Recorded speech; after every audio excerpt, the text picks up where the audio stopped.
What up, fellow sneakerheads? This is Sneakerhead MC coming at you with another video. And today I'll be talking about where do you get the money you need to buy your sneakers. Before I get into ways that you can make money to buy sneakers, I want to get something straight. You do not have to have a full collection of Yeezys or Pinnacle Jordans to be considered a sneakerhead. As long as you have sneakers that you like, that's really all that matters. So let's get into the rest of this video. One more thing I want to say to put it into perspective, you do not have to make a lot of money to buy sneakers. For example, I have two pairs of sneakers here. These are Kobe 9 EXT mids, which look really nice. These retailed for $225. I picked them up at a store called Sneaker Pawn USA for about $140 because they had no resale and they went down in value. So if you wait for the right moment, you'll be able to find cool sneakers. Another example, these retailed for I think like $150 or something, $120, $150. I got these Marshalls, these Jordan CP3s for under $50. If you know what you're looking for, you'll find great deals. So the first way that I've made money selling sneakers, which I think a lot of you will know, is reselling. For example, let's say I buy this sneaker from Marshalls for $50. I resell it on eBay for $80. After taxes and fees, I'll make a couple bucks. It won't be a lot, but it will be something. And if you just keep on redoing that over and over again, eventually you'll make enough money to buy a pair of sneakers. You can also apply the same idea for high-end streetwear brands like Supreme, Bape, and Off-White. For example, I bought this Supreme backpack for about $150. I have used it once or twice, but a brand new one could sell for over $200, so there is profit to be made there.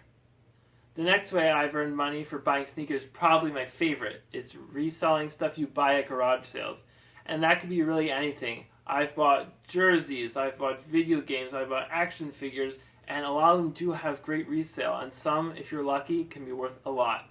I've definitely been making a good amount of money doing that over the summers when there's lots of garage sales, and you can really make some good money.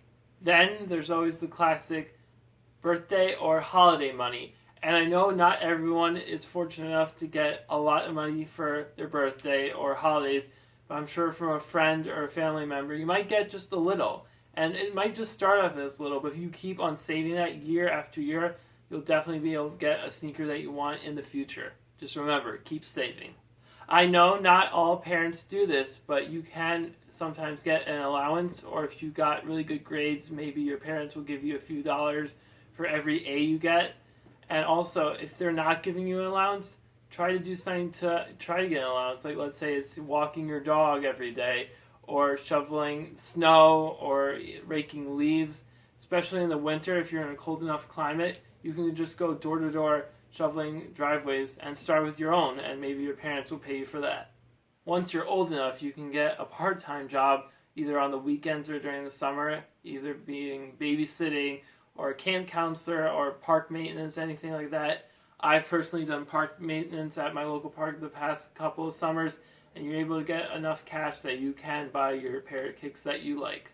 Another good idea is if you know how to sell on eBay, you can take old clothing, books, or games, and you can sell them there and make a little extra cash.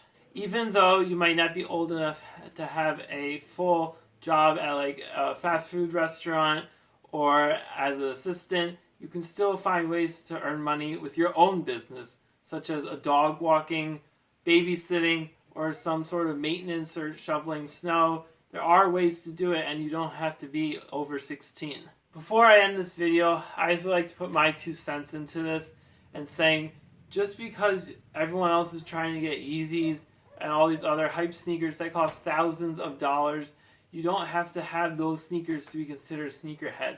I'd rather have 8 or 9 pairs of this type of sneaker that only cost me $50 to $100 than one pair of sneakers that cost me $800. So it doesn't really mean you're not a sneakerhead if you don't have a $1,000 sneaker.